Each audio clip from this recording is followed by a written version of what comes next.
Olá a todos, como é que estamos? Eu novamente, Helder de Araújo, contigo aqui no nosso canal Luz no Fim do Túnel, hoje 23 de julho de 2024. É uma terça-feira na capital paulista, dia de sol, mas um tanto frio aí, uns 14 graus. Eu tenho insistido em dois vídeos do canal feitos há um mês ou mais, que é o Como os Neocons Derrubaram a União Soviética. Primeira parte do vídeo, onde é a história do movimento neoconservador nos Estados Unidos. E no dia seguinte, a segunda parte deste vídeo, que é muita bravata e histeria para esconder o principal. Tenho insistido que os seguidores assistam esses vídeos para entender melhor o que vai indo agora na eleição dos Estados Unidos, um assunto que está aí, vamos dizer, em todo o mundo neste momento. É muito importante entender quais são as forças que estão por trás do Partido Democrata e do Partido Republicano nos Estados Unidos. E é impossível deixar de citar o AIPAC, American Israel Public Affairs Committee, o Comitê Americano de Assuntos Públicos de Israel. É um lobby poderoso, talvez o mais poderoso lobby sionista dos Estados Unidos. Por isso eu fiz essa indicação aí desses dois vídeos para você entender como é que funciona o lobby, né, o lobby neoconservador nos Estados Unidos. Este comitê foi criado em 1963 nos Estados Unidos, basicamente para apoiar o Estado de Israel, né? Ele apoia fortemente aí a política do partido Likud, a chamada ultradireita israelense, né? É uma rede de mais de 70 organizações judaicas sionistas afiliadas, né? Todos os anos, o AIPAC organiza uma conferência em Washington, com a presença de influentes figuras políticas de ambos os países. Aliás, o Benjamin Netanyahu está justamente, se eu não me engano, hoje indo para os Estados Unidos, né? Nesta conferência, você tem pessoas como Hillary Clinton, Bill Clinton, o Barack, a Michelle Obama, o Joe Biden, o Donald Trump, o George Bush, né, a Kamala Harris, né, estão todos lá, né? É um dos lobbies mais poderosos, ou talvez o mais poderoso dos Estados Unidos. Apesar de ser um movimento oficialmente sionista, segundo o que se diz, né, a AIPAC apoia a solução de dois estados, do Estado da Israel convivendo com a Autoridade Nacional Palestina, desde que seja amistosa com Israel. No entanto, não é o que temos visto lá no Oriente Médio. Bom, então veja, essa questão da Kamala Harris agora vai disputar a presidência com o Trump. Isso foi festejado aqui pela esquerda liberal brasileira, que está festejando a candidatura de Kamala como a vitória da mulher negra. Veja, por sua vez, a direita neocon brasileira, a falsa direita brasileira, a direita bolsolavista, ela é fortemente vinculada ao lado do republicano Donald Trump, né? Bom, essa questão de direita e esquerda brasileira, veja, são sucursais do imperialismo e do Partido Democrata e Republicano norte-americano no Brasil. Eu digo que a democracia americana não tem mais nada de democracia, né? Veja, a senhora Kamala Harris recebe uma quantia milionária aí da AIPAC, né? A senhora Kamala Harris defende ferrenhamente o armamentismo incessante do Estado de Israel. Na prática, significa o quê? Maiores perdas, terríveis perdas para as populações civis palestinas naquela região, né? E isso também assegura assentamentos sionistas, dada sua política messiânica e da grande Israel, né, que faz parte da doutrina dos sionistas. A senhora Kamala Harris, ela foi procuradora, ou não sei se ainda é, procuradora-geral da Califórnia. Bom, agora ela é candidata, né, à presidência, ela tem que deixar o cargo, né? Ela também foi responsável lá na Califórnia, né, por muitos encarceramentos, né, de negros, né? Talvez aí pelos motivos mais estranhos e esdrúxulos possíveis, né? Veja que coisa interessante, a Kamala Harris recebeu doações de Donald Trump nas suas duas campanhas para procuradora-geral do estado da Califórnia, em 2011 e 2013. Quer dizer que se a Kamala Harris enfrentar o Trump em novembro, concorrerá contra um ex-doador de campanha. Curioso, não? O Partido Democrata faz campanha então para Kamala Harris nas últimas 2 semanas. Veja, vamos entender aí os meandros da política americana, né? Das famílias americanas, do patriarcado americano, do patriciado, da oligarquia americana, que faz sua política para seus próprios interesses. O marido da Kamala é o Douglas Emhoff, é um advogado aí israelo-americano, né, um casar, advogado da indústria do entretenimento em Hollywood. Dirige a terceira empresa jurídica mais importante dos Estados Unidos. Ele tem fortes conexões com George Soros. Veja, George Soros é uma verdadeira corporação multibilionária, né, que investe no progressismo, né, em todo o mundo. Hoje está nas mãos do filho de Soros, o Alexander Soros. Veja, o Alexander já parabenizou a Kamala Harris. Que bom, né? A Kamala poderia ser um cisne negro na política americana? Veja, a teoria do cisne negro, concebida por Nassim Taleb. O cisne negro simboliza um acontecimento inesperado e de consequências imprevisíveis. Bom, aí eu até concordo com consequências imprevisíveis, apesar que eu acho que serão muito previsíveis as consequências de uma vitória da Kamala Harris em novembro, que é pouco provável. Será uma continuação exata do governo do Joe Biden. Agora, acontecimento inesperado não é absolutamente. Isso aí já era uma carta na mesa, né? Bom, do jeito que as coisas estão nos Estados Unidos, tudo pode acontecer, não há nada garantido, né?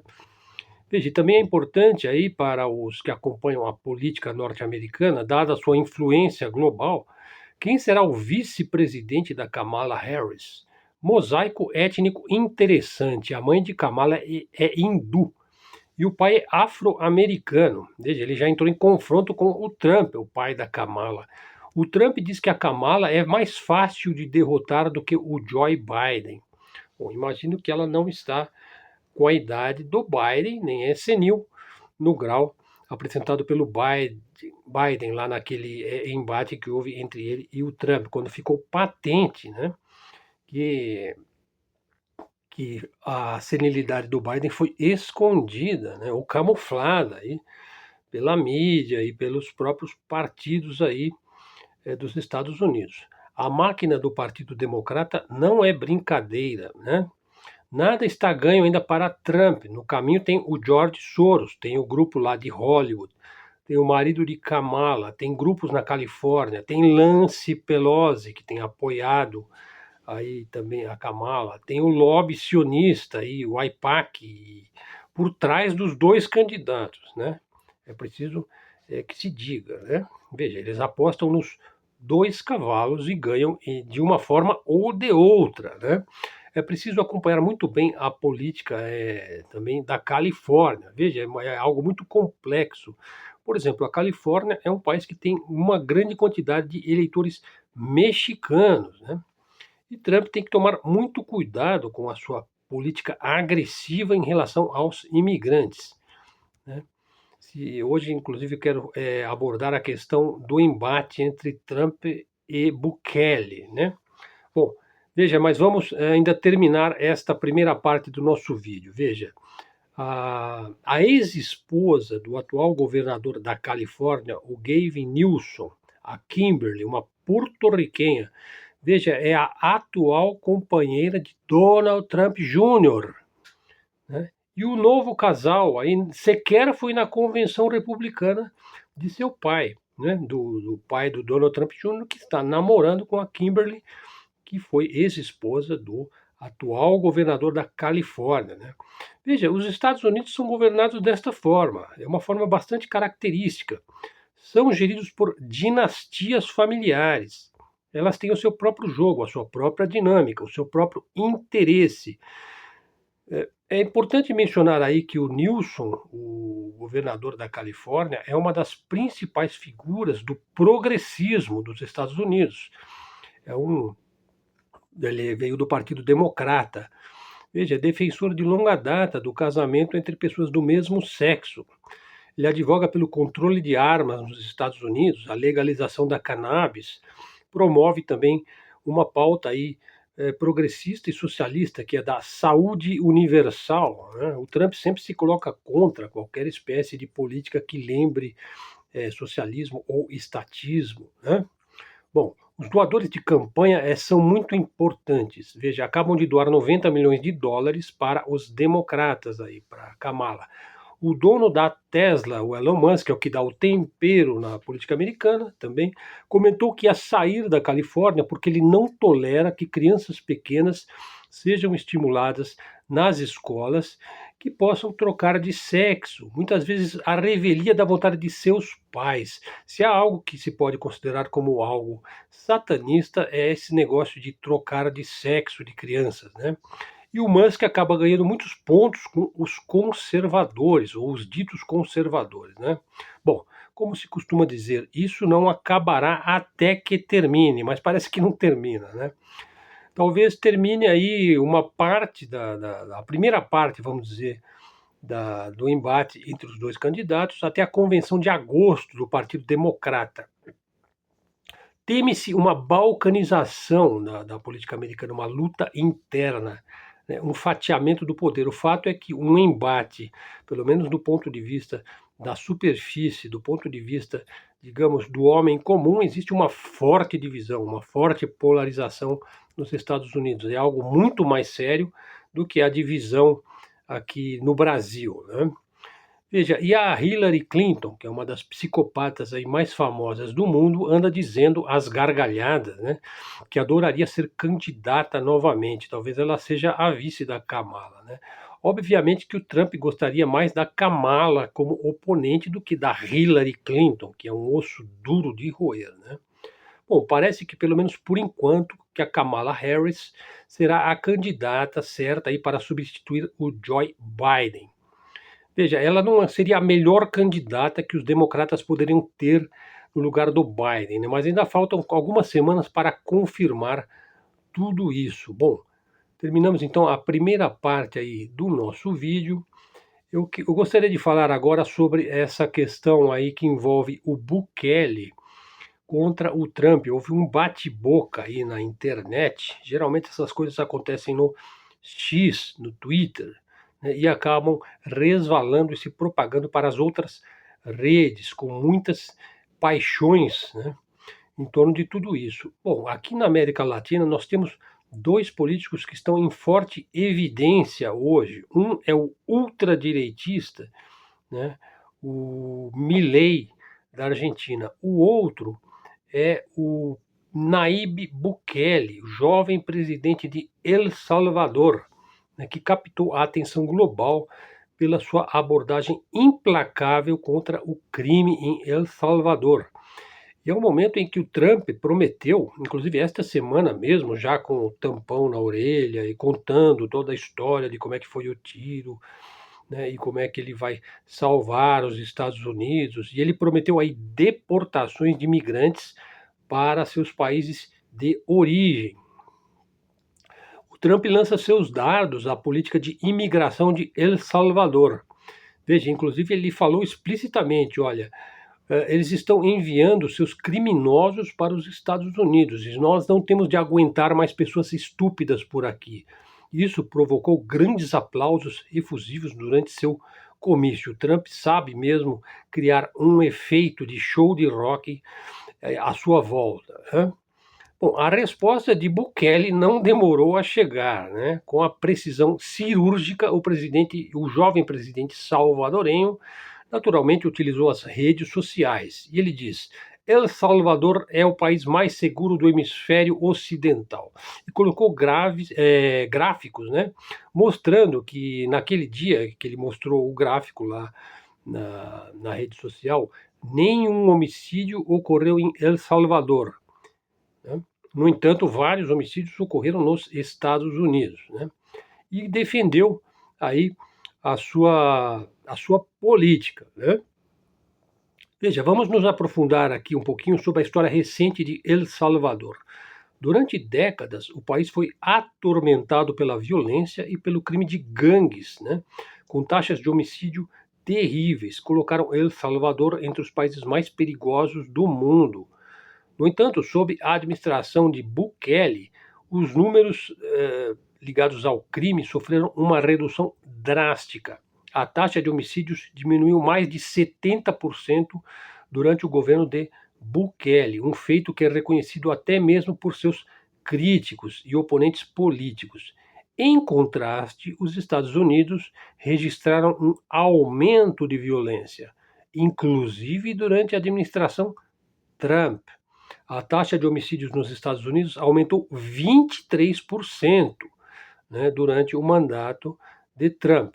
Esse aumento contrasta fortemente com a diminuição de El Salvador, né, onde a taxa de homicídios caiu de 36 por 100 mil habitantes para 2,4 por 100 mil habitantes, enquanto que nos Estados Unidos aumentou de 5,24 para 6,42 homicídios por 100 mil habitantes. Portanto, a taxa de homicídios de El Salvador é 3 vezes menor do que a dos Estados Unidos. Então, esses números também foram usados por Bukele aí para colocar em xeque as afirmações de que El Salvador é um exportador de criminosos para os Estados Unidos.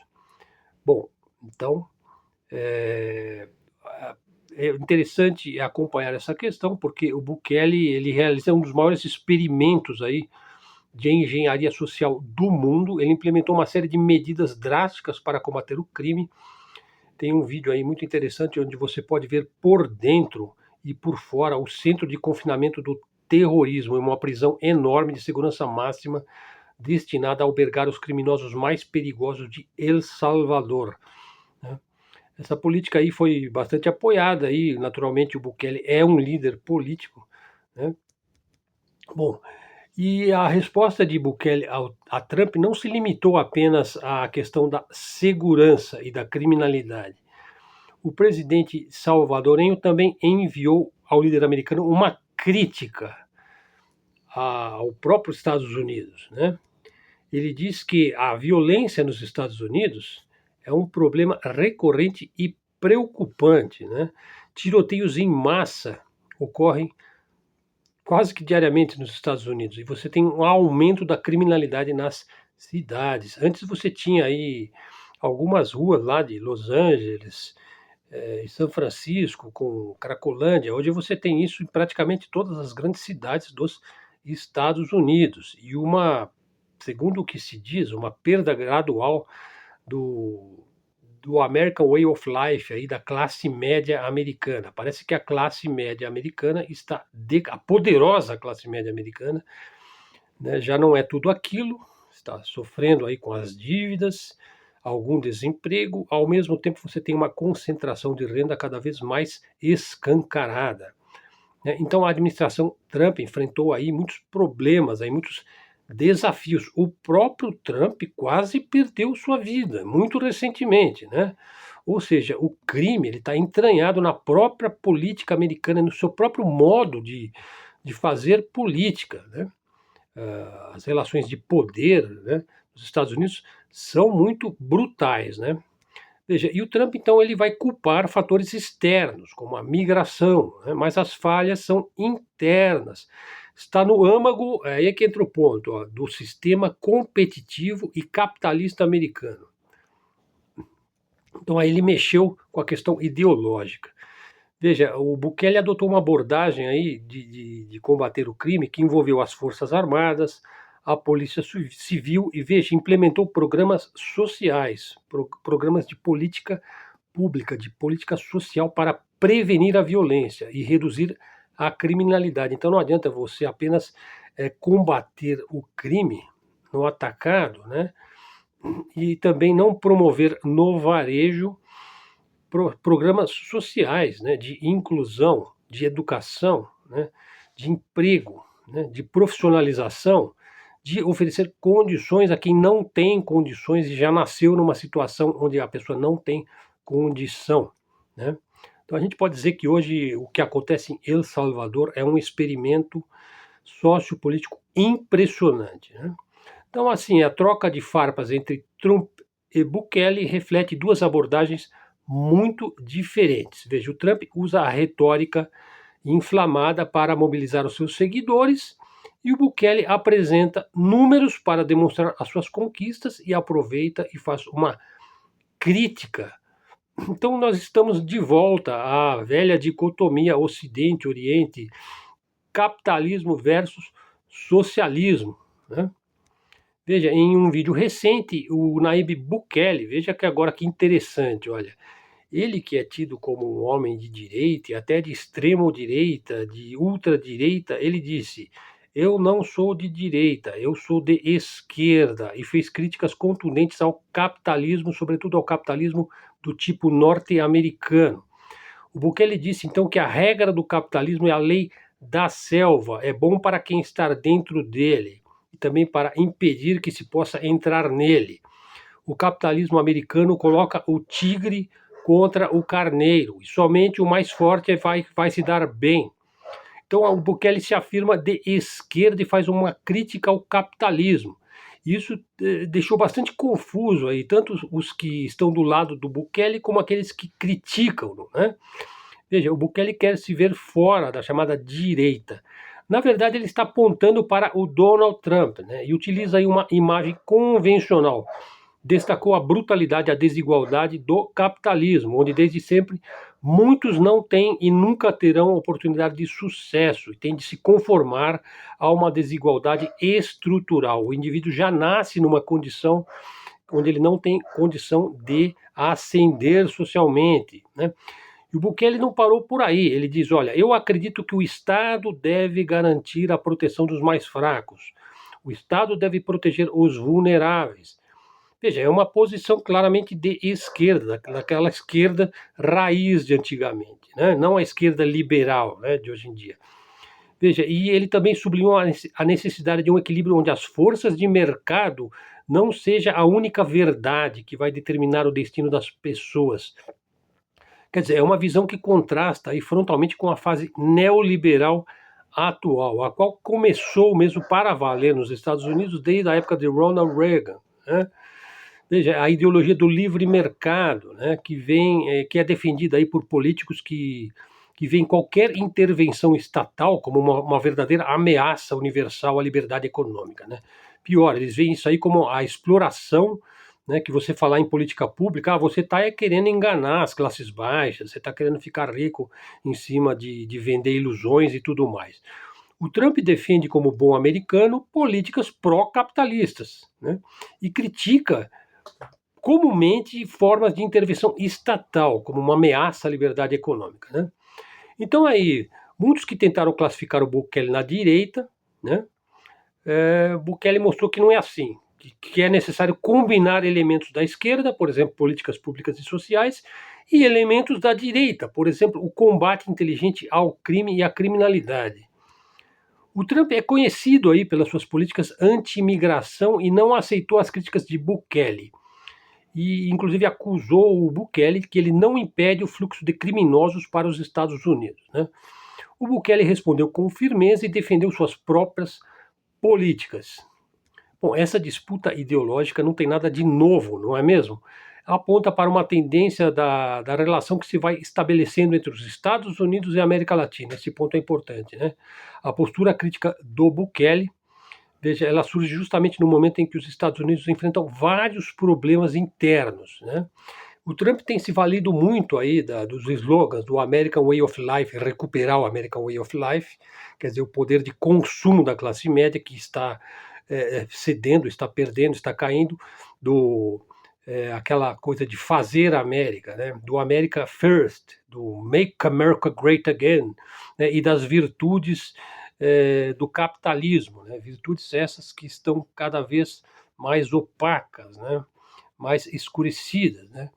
O problema aí é o telhado de vidro, né? O atentado ao próprio Trump demonstra que algo profundamente entranhado na política americana não vai bem, né? A verdade nunca foi bem. Foram 16 tentativas de eliminar presidentes, ex-presidentes e candidatos a presidente. Pelo menos 5 vezes eles conseguiram eliminar o presidente da República. Quer dizer, que país é este? Como é que ele pode ser um exemplo para o mundo? Um país onde o crime está entranhado na própria elite, né? No próprio deep state que o governa das sombras. Tá? Bom, então a figura de Bukele, aí, com essa sua crítica ao capitalismo e a sua defesa dos vulneráveis, contrasta com sua política de tolerância zero com o crime. Veja, será o momento de debater se o sistema capitalista é intrinsecamente injusto na sua própria essência de acumulação e patrimonialismo?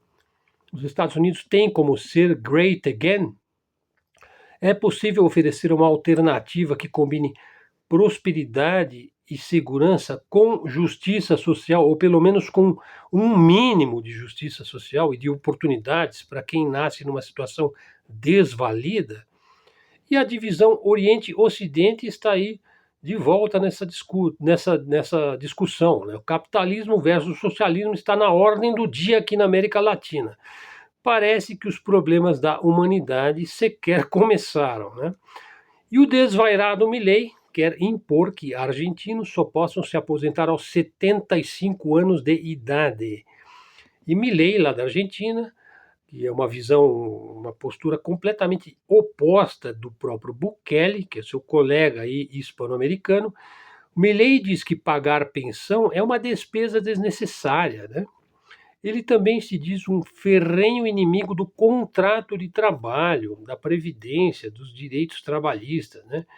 A liberdade prometida pelo Milei e seus chefes só existe para uma elite ultra reduzida. Para a massa da população, parece que só resta mesmo a terceirização total, e por que não dizer logo a escravidão, né, e a morte. Né? E aí uma frase aí muito importante do Alain de Benoit. Ele diz o seguinte: a direita perdeu seu principal inimigo, que é o comunismo. E a esquerda escolheu transigir com o seu inimigo, que é o capitalismo. Que o Bukele está mostrando que não, né?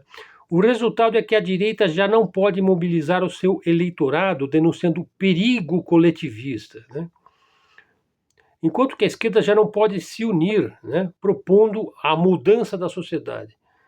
No entanto, isso não os impede de tentar reavivar brigas obsoletas periodicamente. Mas os mitos simétricos do anticomunismo e do antifascismo, evocações polêmicas de uma época hoje passada, não podem servir eternamente para evitar uma reflexão profunda, nem para esconder o vazio de ideias. Um dia ou outro será necessário reformular as identidades. Veja esse debate aí do Trump com o Bukele mostra que essa discussão sequer começou. Né? Ela vai voltar, né? Ela está na ordem do dia. Ponto importante aí, né? Bom, pessoal, ficamos aqui na segunda parte do nosso vídeo. Para terminar ainda, gostaria de falar sobre o conservadorismo. O conservadorismo no Brasil. Existe conservadorismo no Brasil? É uma pergunta. Eu acredito que não. Não existe um conservadorismo brasileiro. Isso não existe. Um conservadorismo político não é um verdadeiro conservadorismo. É um conservadorismo político, é um ativismo, né? O Brasil é o único país do mundo onde você ser conservador ou se dizer conservador é você imitar um conservadorismo que não te pertence e nunca vai te pertencer, né? Por exemplo, um árabe, vamos fazer aqui um comparativo, ele conserva o seu arabismo, né? O chinês crê atavicamente na sua tradição milenar. O russo preserva sua própria literatura, sua própria música, sua própria tradição militar, né? Agora, qual que é o conservadorismo do Brasil? O conservadorismo do Brasil é o conservadorismo inglês, né? Do George Scruton, que foi implantado artificialmente aqui dentro do Brasil como se brasileiro fosse, né? Certamente que o Sr. George Scruton jamais poderia partilhar desta visão. Aliás, ele mesmo disse, olha, o Roger Scruton, ele disse recentemente, olha, lhe foi perguntado, né, o que você acha do conservadorismo no Brasil, Roger? E o Scruton, famoso conservador inglês, um indivíduo que é inglês dos pés à cabeça, ele disse: vocês não têm como adotar o conservadorismo inglês. Por mais emotivos e empolgados que vocês sejam com o nosso sistema, né, vocês cometeram o erro de serem colonizados por Portugal. Ele falou assim. Quer dizer, então o Brasil é o único país do mundo onde ser conservador é copiar um conservadorismo que não nos pertence, nunca vai nos pertencer. Né? E assim, boa parte do conservadorismo brasileiro, né, da era bolsolavista aí, consiste em desprezar o passado, imitar muito mal o que não nos pertence. Né? Daí muitos fingem que não entendem, né, por que trouxeram o Lula de volta. Veja um outro ponto, para falar em termos práticos, né? Por que para comprar tecnologia dos Estados Unidos nunca falta o dinheiro aqui no Brasil? Veja, o atual governo autorizou as Forças Armadas a comprar 12 helicópteros norte-americanos do modelo Black Hawk. Veja, os americanos amam tudo que tem o nome Black, né? Black Lives Matter, Black Rock, Blackstone, Black is Beautiful, né? E os latino-americanos, principalmente os brasileiros, caem nessa, né? E compram aí, pagaram 5,2 bilhões por 12 helicópteros, né? E enfiam dinheiro do contribuinte brasileiro, que já está arrochado com os impostos, no complexo militar industrial dos Estados Unidos. As Forças Armadas brasileiras não se incomodam, né, minimamente com a exigência aí do Black Hawk. Aí. Não pode haver transferência de tecnologia. Vocês comprem o helicóptero e se virem. A tecnologia não vai poder ser transferida para vocês. Vocês não vão poder fazer engenharia reversa. Né? E se você tentar repor as peças, aliás, eu acho que são todas fabricadas na China. Né? Quer dizer, quando o negócio falhar, né, você vende o helicóptero ou você doa para o ferro velho. Né? E assim o ferro velho passa a ser um dos poucos segmentos que nunca saem de moda no Brasil. Né? Então isso pode parecer um pouco revoltante, aí, mas realmente é incrível, né? Que tudo que o Brasil precisava era desenvolver a pequena indústria nacional no Brasil todo, né? Ter soluções próprias e esperar o pior, né? Esperar que vão nos sancionar, como fizeram com a Rússia, né? E que não é atingida, é imune às sanções norte-americanas. Bom, pessoal, vamos em frente. Nosso vídeo vai ficando por aqui, 33 minutos. Espero que vocês continuem a seguir o canal. Tragam seguidores para o canal, ative o sininho. Verifique se você está inscrito no canal. Faça seus comentários excelentes. O canal vai crescendo de maneira natural em função da qualidade e da seriedade com que nós produzimos aqui os nossos conteúdos. Se você quiser ajudar o canal, não seja tímido, pessoal. Qualquer R$ 1 fará diferença para nós. A única forma de ajudar o canal é via Pix, que está aí na descrição do vídeo, que é o meu e-mail ou CPF. Eu agradeço muito a sua atenção, canal de livre expressão, de livre comunicação, canal da mídia alternativa, da mídia independente. Muito obrigado a todos, até a próxima e fiquem com Deus.